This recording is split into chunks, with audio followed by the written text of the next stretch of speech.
接亲这天，女方家突然改了规矩，说要玩个步步高升，从楼下到楼上，每一个台阶都要铺上100块钱。我想着也没多少层，图个乐呵就让人去换零钱铺上了。谁知到了6楼门口，丈母娘又变卦了。地上的钱是给路人的，进屋的钱得另算。每个气球里塞1000，一共999个。这就是100万现金。我好说歹说，把卡里仅剩的50万转了过去。这时候我心里已经很不痛快了，没想到更觉得在后面。新娘鞋都穿好了，却死活不下地。我妈说了，这房子得加我弟的名字，算亲上加亲。我脸色铁青，房是我爸妈全款买的，凭什么？不加就是没诚意，你自己回去跟空气过吧。跟空气过？我看着眼前这个穿着秀禾服、妆容精致却一脸刻薄的女人，这就是我爱了5年的林婉。为了娶她，我家掏空了积蓄，我刷爆了卡。现在因为我不肯在他弟的名字加在我的婚房上，就要让我跟空气过。屋里的空气突然安静的可怕，丈母娘还在剥着橘子，一脸的理所当然。小舅子林强翘着2郎腿，在那抖腿。对，就是跟空气过。宋明，你别以为给了50万这事儿就算完了，不算完。房本不加名，我今天绝对不出这个门。我牙着火，声音都在抖。这房子是我爸妈全款买的，那是他们的养老钱，跟你们家有1毛钱关系吗？丈母娘把橘子皮往地上一扔。怎么没关系？结了婚就是一家人，你分这么清干什么？再说了，强子是你亲小舅子，以后给你养老送终不得靠他？靠他把我家底败光吗？啃老败光。宋明，你怎么说话呢？你道不道歉？不道歉这婚别结了。喜糖盒砸在我胸口，生疼，但我心里的疼比这重1万倍。我深吸一口气，看着林婉。你确定不加名就不走？确定以及肯定，不仅要加名，还得公证。这房子以后有强子一半。行。我点点头，掏出手机。林婉眼里闪过一丝得意。早这样不就完了？赶紧联系房管局的人。丈母娘也笑开了花。这就对了嘛，女婿，一家人不说两家话。林强更是直接跳了起来。姐夫，以后这房子我做主啊！我没理他们，直接拨通了那个烂熟于心的号码。电话接通。喂，妈。儿子，接到了吗？酒店这边客人都坐满了，就等你们了。怎么回事啊？我喉咙发紧。妈，对不起，这婚我不结了。我挂断电话，转身就走。屋里死一般的寂静。3秒后，宋明，你敢走？你今天要是出了这个门，以后跪着求我都不会嫁给你。我脚步一顿，回头看着那个我曾经视若珍宝的女人林婉。林婉，你说的对，跟空气过都比跟你过强。那50万我会通过法律途径追回，你们好自为之。说完，我头也不回地走出了那个贴满喜字却像个吞金兽一样的粉店。楼道里满地的红钞票，像极了红色的讽刺。我踩着那100块一张的步步高升，一步步走下楼，每一步都走得无比坚定。楼下迎亲的车队排成长龙，伴郎大刘见我一个人下来，手里没牵着新娘，脸色变了。林哥，嫂子呢？没嫂子了。我拉开车门，坐进副驾，通知车队回酒店。没接亲直接回。我闭上眼，不想多解释，手机开始疯狂震动，全是林婉发来的微信。宋明，你长本事了是吧？敢当众给我难堪！我告诉你，现在立刻马上滚回来，跪下给我妈和强子道歉，再拿20万精神损失费，否则这事儿没完。你真以为我不敢退婚？追我的人排到法国。宋明，你说话！我看着屏幕上不断跳动的文字，心里最后那一丝温情也熄灭了，直接拉黑，世界清静了。车队缓缓启动，我给银行的朋友打了个电话。喂，老陈，刚才那笔50万的转账帮我查一下状态。刚转出去，怎么了？那是遭受诈骗转的，能冻结吗？诈骗？你不是结婚吗？婚不结了，那是他们勒索我的。行，只要没到账或者对方没提现，我有办法先卡一下，你赶紧去拿回执来。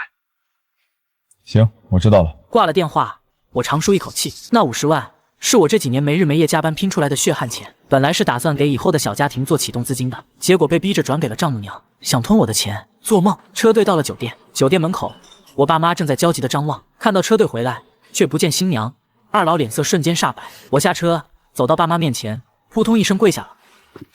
爸妈，儿子不孝，今天这脸，咱们家丢定了。我妈眼泪瞬间就下来了。儿子，到底怎么了？是不是那边又要钱了？起来！男子汉大丈夫，跪天跪地跪父母，别为了个女人没骨气。我站起来，把事情经过简单说了一遍。听到房子加名给小舅子的时候，我爸气得浑身发抖。欺人太甚，简直是欺人太甚！这婚不结也罢。走，进去。今天这酒席照摆，就当是请亲朋好友聚餐了。我们一家三口走进宴会厅，几百双眼睛齐刷刷地看过来。新郎官，新娘子呢？吉时快到了。我拿过司仪手里的话筒，走上舞台，聚光灯打在我身上，有些刺眼。台下鸦雀无声。各位亲朋好友，很抱歉，今天的婚礼取消了。台下瞬间炸了锅，议论声像潮水一样涌来。我没有解释太多，只是深深鞠了一躬。宴会厅的大门被人猛地推开。宋明，你个王八蛋！林婉穿着那身绣和服，气急败坏地冲了进来，身后跟着气喘吁吁的丈母娘和小舅子。大家评评理啊！这负心汉把我们一家扔在家里，自己跑回来吃香喝辣，耍弄我女儿感情始乱终弃呀！宋明，你今天不给我姐一个说法，我把你这酒店砸了！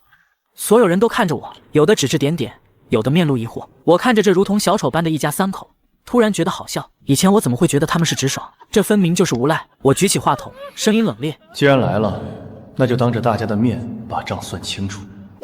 算账？算什么账？林婉冲上台，想抢我的话筒，我侧身躲过，冷冷地看着他。算算这100万现金，还有那50万转账，还有房子加名的账。大屏幕突然亮了，我早就让伴郎准备好了。屏幕上是我和林婉的聊天记录，还有刚才接亲时的录音。每个气球里塞1000，一共999个。这房子得加我弟的名字，算亲上加亲，不加名就是没诚意。你自己回去跟空气过吧。录音清晰地回荡在宴会厅里。这家人想钱想疯了。天哪，这哪是嫁女儿，这是卖女儿啊！还要给弟弟加名，这算盘打得我在2环都听见了。议论声越来越大，全是嘲讽。林婉的脸涨成了猪肝色，她没想到我会录音，更没想到我敢当众放出来。你卑鄙！我卑鄙？你们临时加价100万的时候不卑鄙，逼我转空积蓄的时候不卑鄙，要分我爸妈养老房的时候不卑鄙。宋明，你别血口喷人！我们要钱怎么了？养大女儿不容易，要点彩礼不应该吗？那是彩礼吗？那是你们给你儿子买房买车的钱。他身上穿的名牌，开的车，哪一样不是花我的钱？以前我忍了，因为我爱林婉。但你们千不该万不该把主意打到我爸妈身上。我转过身，看着台下的父母，他们虽然生气，但腰杆挺得笔直。今天当着所有亲朋好友的面，我宋明宣布，这婚彻底离了。那50万我会追究到底。至于你们，我看着林婉一家，滚！你让我滚？敢欺负我姐和我妈，我弄死你！林强突然冲上来，挥起拳头就要打我，还没等他拳头落下，几个身强力壮的伴郎直接冲上来，把他按在了地上。林强像只被按住的王八，拼命挣扎。放开我！放开我！你们敢打人！我要报警！报啊！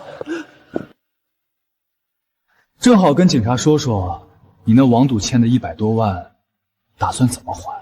林强的脸瞬间煞白。你怎么知道？林婉和丈母娘也愣住了。什么王赌？什么100万？我站起身，居高临下的看着他们。你们以为逼我要钱是为了什么？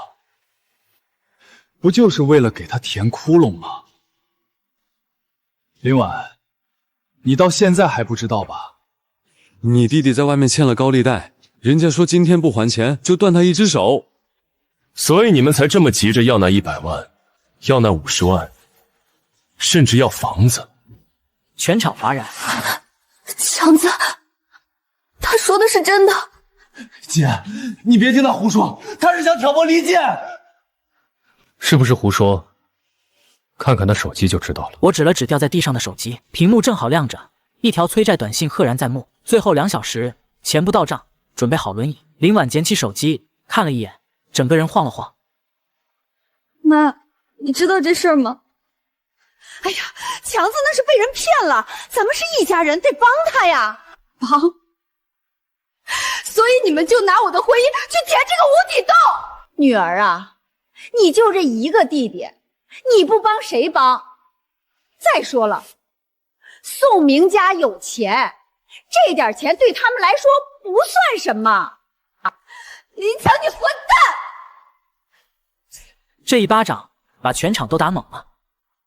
我就是个傻子。林婉披头散发，妆都哭花了，像个疯婆子，彻头彻尾的傻子。宋明，我错了，我真的不知道他是为了还赌债，我以为妈是为了我好，是为了给我争面子。宋明，我不加名了，钱我也不要了，那50万我让他退给你。我们结婚好不好？我是真的爱你啊！看着跪在地上的林婉，我心里竟然没有一丝波澜。曾经她皱一下眉头我都会心疼半天，现在她哭得撕心裂肺，我只觉得吵。爱我就是把我的尊严踩在脚底下，爱我就是任由你的家人吸我的血。林婉，你的爱太贵了，我买不起。不是的，我改，我一定改，以后我不听我妈的了，我只听你的。晚了，镜子碎了，粘起来全是裂痕。而且有这样的家人，你永远也改不了。只要你心软一次，他们就会像水蛭一样再次粘上来，直到把我吸干。我不想用我的一辈子去赌你的良心显现。说完，我转身就要下台。宋明，你个没良心的，睡了我女儿这么多年，现在想拍拍屁股走人，没门儿！那50万已经在强子卡里了，有本事你去告啊！还有，林婉怀孕了，你敢抛弃妻儿，我就去你们单位拉横幅，让你身败名裂！全场再次死寂，我爸妈脸色大变。怀孕？如果真的怀孕了，这事就复杂了。妈，你胡说什么呢？我什么时候怀的孕？闭嘴！没错，2个月了。宋明，你要是还是个男人，就乖乖把婚结了，把房子加上强子名字，否则你就等着身败名裂吧。突然笑了，笑得很大声。怀孕？好啊，正好我有份体检报告要给大家看看。这是上个月婚检的报告，我一直没敢告诉林婉，没想到今天成了我的护身符。林婉，你自己看。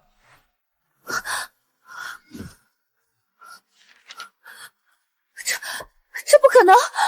什么破纸，吓唬谁呢？这是假的！你为了逃避责任，竟然伪造病历！是不是假的？去医院一查便知。还有，这几个月我为了筹备婚礼，忙得连睡觉的时间都没有。我们根本都没有时间同房。你哪儿来的2个月身孕？也是空气给你的吗？林婉瘫坐在地上，眼神空洞。她终于明白，她的母亲为了钱，连她的清白都可以随意污蔑。妈，你怎么能这样？你这是要逼死我啊！我这是为了谁？还不是为了你弟？反正只要能拿到钱，说什么不行？够了！钱钱钱！你们眼里只有钱！既然你们这么想要钱，那就去死吧！林婉突然冲向旁边的香槟塔，抓起一个酒瓶，狠狠地砸碎，然后她拿着锋利的玻璃碴对准了自己的脖子。林婉，别过来！宋明，我对不起你。如果有下辈子，我不做伏地婆，我好好做你的妻子。爹，你疯了！林强不是担心他姐，是担心摇钱树没了，但他不敢上前。就在这千钧一发之际，一个身影冲了上去。放下凶器，别动！原来刚才大刘早就报了警。林强是吧？涉嫌网络赌博和诈骗，跟我们走一趟。我不走，我没犯法，妈救我！你们不能抓我儿子，他是好人啊！抓他才是网络赌博和诈骗的幕后黑手。可当警察看清我的模样时，他脸上一惊。我是红侠客组织里的一名神秘人，专门负责国内外网络安全问题。就在3个月前，我秘密与几位警察合作，捣毁一家非法买卖野生动物的组织。早在与警察合作前，我已经被调查个一干二净。几位警察看到我后默契地对视一眼，随后无视丈母娘的话，将林强抓起来，场面一片混乱。我站在台上看着这场闹剧，心里只有无尽的疲惫。林婉看了我一眼，那眼神里有悔恨，有绝望，还有一丝解脱。警察把林家3口都带走了，因为涉嫌聚众闹事，还有林强的赌博诈骗问题。我作为当事人也去做了笔录。从派出所出来已经是晚上了。明哥，没事吧？没事儿，就是觉得挺可笑的。5年感情，最后换来的是一地鸡毛。那50万呢？冻结了。老陈办事靠谱，对方还没来得及转走就被止付了。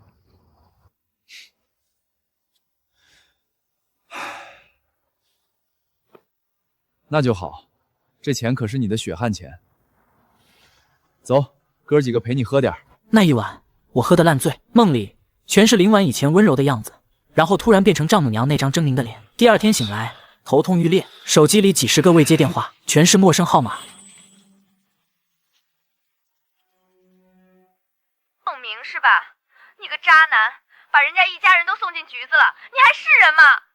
林婉那么爱你，你竟然这么狠心，你这种人就该下地狱！电话那头是个女人的声音，骂得极其难听，我直接挂断。看来林家那边开始发动舆论攻势了。打开短视频平台，果然同城热搜第1条：狠心新郎婚礼现场悔婚，逼死新娘，陷害小舅子入狱。视频是剪辑过的，只有林婉拿玻璃碴自杀的画面，还有警察抓走林强的一幕。配文极具煽动性，把我描述成了一个玩弄感情、冷血无情的富二代。评论区全是骂我的。这种男人就该死刑，这就是有钱人的嘴脸吗？心疼小姐姐，遇人不淑啊！这种手段早在意料之中。我没急着回应。大刘，把昨天婚礼现场的完整视频和录音整理好，还有林强欠高利贷的证据，以及那个催债短信的截图。既然他们想玩大的，那就陪他们玩玩。下午我去了趟医院，不是去看病，是去看林婉。听说她因为情绪激动，有些轻微的割伤，在医院观察。病房门口站着2个警察，我说明来意，警察放我进去了。林婉躺在床上，手上缠着纱布，脸色苍白。看到我，她眼神亮了一下，随即又暗淡下去。你来看笑话的？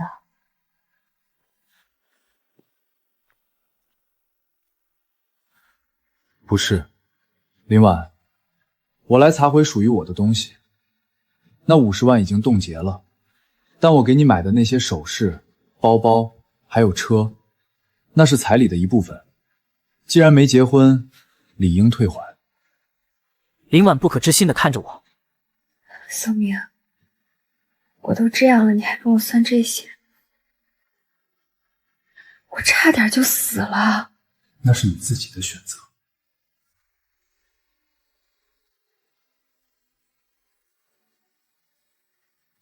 林婉，别演了，网上的视频是你让人放的。我不知道你在说什么。这拍摄角度是在你大姨那桌吧？还有那些水军，文案都一模一样。你想用舆论逼我就范，逼我不追究林强的责任。宋明，强子是我唯一的弟弟，他要是坐牢了，这辈子就毁了。你就当行行好，放过他这一次行不行？只要你出去，谅解书说那是赠与，不是诈骗，他就没事了。我求你了！他又要下床给我跪下。林婉，你到现在还没醒过，毁了他的不是我，是你，是你妈，是你们无底线的纵容。而且，他不仅仅是诈骗，警察查到他在我的酒里下过药。什么药？上次家庭聚会我喝断片那次，之后你就说要买房，要彩礼。林强给我下的是致幻剂，为了钱，你们一家人真是无所不用其极。这是刑事犯罪，不是我谅解就能了事儿的。林婉彻底瘫软在床上，他知道林强完了。东西我会让人来清点，法院传票过几天就到，你好自为之。走出病房，我听到身后传来撕心裂肺的哭声，但我没有回头。鳄鱼的眼泪不值得同情。回到家，我把整理好的证据全部发到了网上，标题很简单，关于狠心新郎事件的真相。视频没有剪辑，原原本本还原了全过程，从接亲时丈母娘拦在门口坐地起价，狮子大开口要100万现金，到林婉逼我给他弟家房名，放狠话威胁我，再到酒店宴会厅里的对峙，林强挥拳要打我，还有林强欠高利贷的催债短信截图，每一个细节都清晰可见。那份婚检报告我打了马赛克，隐去了林婉的个人隐私信息，只保留了关键结论。林强下药的警方通报也隐去了涉密信息，只明确了他投毒的事实。我不想落人口实，也不想趁人之危，只想把真相摆出来，让所有人都看清楚，到底谁才是真正的无赖，谁才是被欺负的一方。视频一出，舆论瞬间反转，那些骂我的人开始删屏倒戈。我操，这才是真相！这一家人是吸血鬼转世吧？给姐夫下药，这是谋杀啊！新娘还装可怜，原来是帮凶！这种伏地魔，谁娶谁倒霉！热度爆炸，林家的底裤都被网友扒了个精光，丈母娘以前在菜市场偷菜被打的视频都被翻了出来，林强网赌的账号也被曝光，甚至有人扒出林婉在大学时期就给林强还过好几次债。舆论的压力让警方加快了办案速度。林强因为涉嫌诈骗、投毒、赌博，数罪并罚，没个10年8年出不来。丈母娘因为寻衅滋事和包庇罪也被拘留了。至于林婉，她虽然没有直接参与投毒，但警方调查证实，她早就知道林强给我下药的事，却知情不报，还帮着他妈和弟弟一起逼我拿钱，甚至参与了诈骗那50万的全过程，同样面临起诉，少不了牢狱之灾。几天后，林婉的父亲找到了我，这个在家里一直没什么存在感、唯唯诺诺的男人，仿佛一夜之间老了10岁。他提着一袋水果，站在我家门口，不敢进来。石安，哦不，宋明，叔叔求你个事儿，能不能撤诉？只要你撤诉，那50万我们马上退，房子我们也不要了。林婉他不能坐牢啊！看着这个老实巴交的男人，我心里叹了口气。在这个家里，他也是受害者，一辈子被老婆压着，被儿子吸着。叔，不是我不撤，是公诉案件，我撤不了。林强做的事儿触犯了刑法。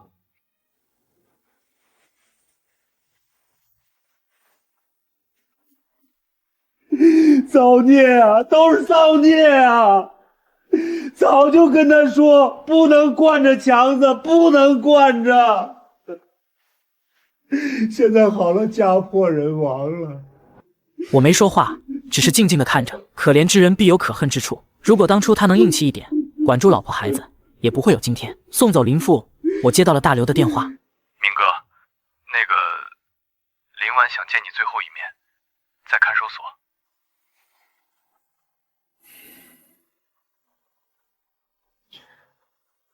去吧，做个了断。看守所的会见室里，隔着厚厚的玻璃，林婉穿着黄色的马甲，剪了短发，整个人瘦了一圈，没了精致的妆容，她看起来憔悴不堪。拿起听筒，她看着我，眼泪无声的流。宋明，对不起。这是她见到我说的第一句话。这次我听出了一丝真心。都过去了。我知道我完了。强子判了12年，我妈判了1年。我可能也要判3年。我爸把老家的房子卖了，正在凑钱退给你。宋明，我是真的爱过你，但是我从小就被灌输弟弟是家里的根，我必须帮他。直到那天，他在台上想打你，想抢我的手机，我才明白，在他眼里，我不是姐姐，只是个提款器。谢谢你，宋明，谢谢你打醒了我，虽然代价有点大。我看着她，心里五味杂陈。曾经那个笑靥如花的女孩，终究是被原生家庭吞噬了。好好改造，出来后为自己活一次，别再做谁的附属品了。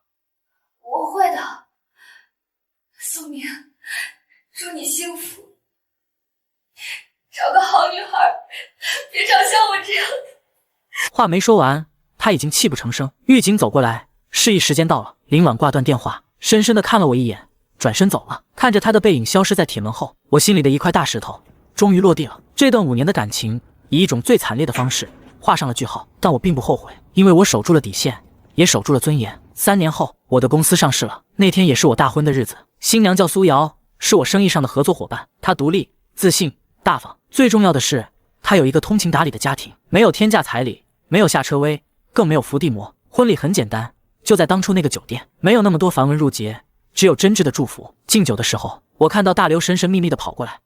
明哥，你看那是谁？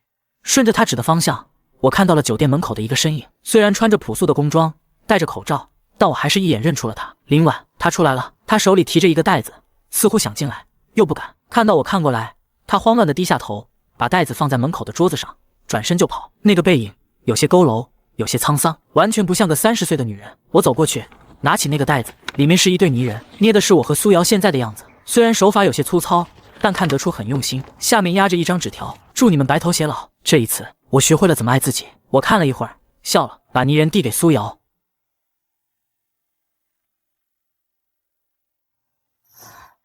这是什么？一个老朋友送的礼物。走吧，爸妈还在等我们敬酒呢。好。苏瑶甜甜一笑，阳光洒在我们身上，暖洋洋的。我想，这才是生活该有的样子，不需要跟空气过，也不需要跟吸血鬼过，只需要跟对的人过踏实的日子。至于那些过往，就让它随风而去吧。毕竟，人总要向前看，步步高升的不应该是台阶上的钱，而是我们的人生。3年后，云顶半山别墅，落地窗外是奔流不息的江水，室内恒温24度，空气里飘着淡淡的沉香。我坐在手工羊毛地毯上，手里拿着一个粉色的拨浪鼓。2岁的女儿宋安安正趴在我的腿上，口水糊了我一裤腿。我晃了晃拨浪鼓，叫爸爸。安安吐了个泡泡，含糊不清地喊了一声妈。妈。苏瑶穿着真丝家居服，腿上放着一台轻薄笔记本。听到声音，她头也没抬，嘴角却勾了起来。宋总，认输吧，安安的开口词已经被我买断了。苏瑶敲击着键盘，屏幕上是公司下半年的并购案数据。我把安安抱起来，拿纸巾擦掉她的口水。带孩子比看 K 线图费脑子。门铃响了，保姆李阿姨过去开门。大刘提着2个精美的礼盒走了进来。明哥，嫂子，南非那边的客户送的特级燕窝，我给安安拿2盒过来。他现在是公司的副总，西装革履，肚子比3年前大了一圈。大刘把礼盒放在茶几上。大刘，城南那个物流园的项目谈得怎么样了？大刘拉开椅子坐下，自己倒了杯水。拿下了，对方本来还想拿捏一下价格，看到咱们的资金链报告，直接签字了。聊了几句公事，苏瑶抱着安安去楼上洗澡。客厅里只剩我和大刘。大刘喝了口水，脸上的表情变得有些古怪。他看了看楼梯方向，压低了声音：明哥，有件事不知道该不该跟你提。说。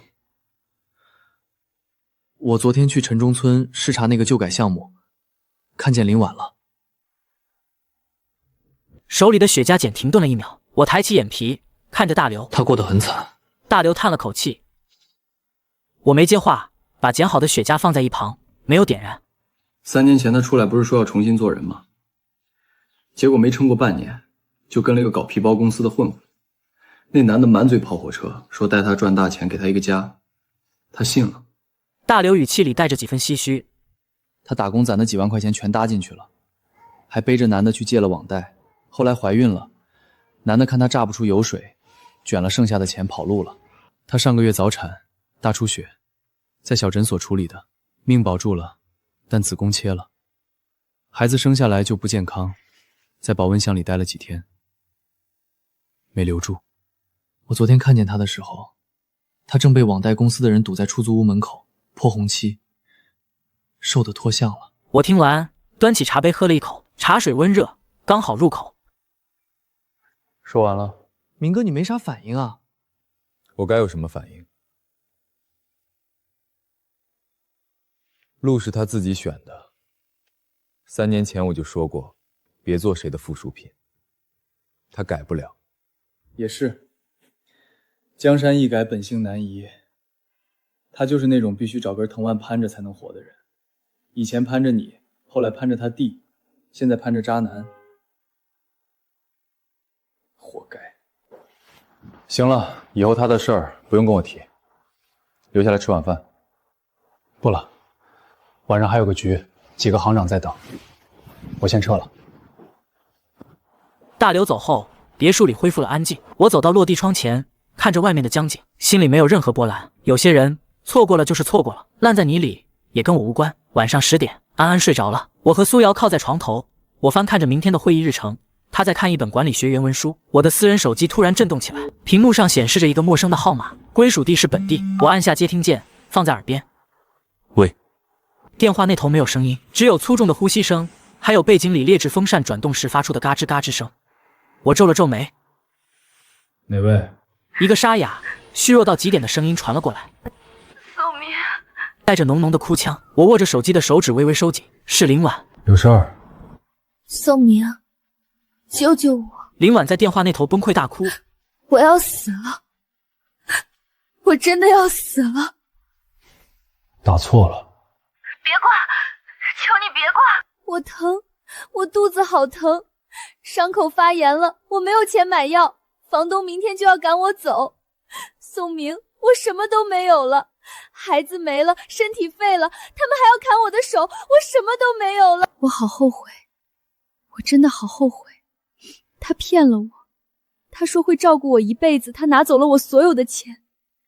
宋明，我以为他会像你一样对我好，可是这个世界上再也没有人像你一样对我好了。我知道，是我太着急了，我不该听我妈的，我错了。林婉语无伦次地哭诉着，字字泣血。我静静地听着，眼神越来越冷。林婉，我打断了她的哭声。电话那头安静了一瞬。你以为他会像我一样对你好，所以你找他只是为了找一个替代品，找一个能继续供养你的宿主。不是的，我只是太孤单了，我害怕一个人。你从来没有学会爱自己，你只是在不断的寻找寄生对象。以前是我，后来是你弟，现在是这个骗子。你落到今天这个地步，不是因为遇人不淑，是因为你骨子就很软弱。林婉似乎连呼吸都困难了。宋明，看在过去5年的份上，借我5000块钱，就5000，我去买点消炎药，我不想死在出租屋里。我结婚了，我有妻子，有女儿，我的钱每一分都属于我的家庭，我不会给你1分钱。以后不要再打这个电话。我正要按下挂断键，一只白皙的手伸了过来，拿走了我的手机。苏瑶，她不知道什么时候放下了书，静静地听着。她拿过手机，按下了免提。林婉是吧？你是苏瑶？我是宋明的妻子，你的事情我听大刘提过。林婉没有说话，只有粗重的喘息声，隔着屏幕都能感觉到她的难堪和卑微。把你的支付宝账号发过来。苏瑶淡淡地说。我转头看着苏瑶，她给了我一个安心的眼神。你要借钱给我？林婉的声音带着难以置信的颤抖。不是借，是给。苏瑶看着前方，语气没有任何起伏。我会给你转1万块钱。这1万块不是宋明给你的，是我给你的。出于人道主义，我同情你现在的遭遇，也感谢你当年的不嫁之恩，让宋明遇到了我。拿到钱，去医院处理伤口，把欠房东的钱还了，剩下的够你买张车票回老家。苏瑶的话像一把冰冷的手术刀，精准地切断了林婉最后的一丝幻想。但是林婉，你听好。苏瑶的声音陡然转冷。这是第一笔，也是最后一笔钱，也是最后一笔钱。这1万块买断了你和宋明之间最后的一点因果。从现在起，如果你再敢拨打这个号码，或者出现在宋明和我的家人面前，公司的法务部会以敲诈勒索和骚扰的罪名起诉你。你刚出来3年，应该不想再进去待几年吧？电话那头死寂一片，只有风扇的嘎吱声在回荡。账号发过来。苏瑶下了最后通牒，半分钟后，手机屏幕亮了，一条短信发了过来，是一串数字。苏瑶拿起自己的手机，打开银行 app， 输入账号，转账1万，操作行云流水，没有丝毫停顿。叮，转账成功的提示音响起，苏瑶直接挂断了电话，顺手将那个号码拉进了黑名单。整个过程不到2分钟，他把手机扔回床头柜，重新拿起那本管理学原文书。苏瑶翻了一页书，语气轻松的像是在说今晚的夜宵吃什么。处理完了。我看着他，忍不住笑了。苏总大气。1万块钱买个清静，顺便断绝后患，这笔投资很划算。对付这种人，你跟他讲道理没用，直接用钱砸断他的念想，用法律警告他最有效。你不生气？我为什么要生气？因为一个失败者打过来的求助电话。宋明，我的格局没那么小，他现在只是一个躺在城中村出租屋里，连烧盐药都买不起的可怜虫，而我是云顶资本的合伙人，是你宋明的妻子。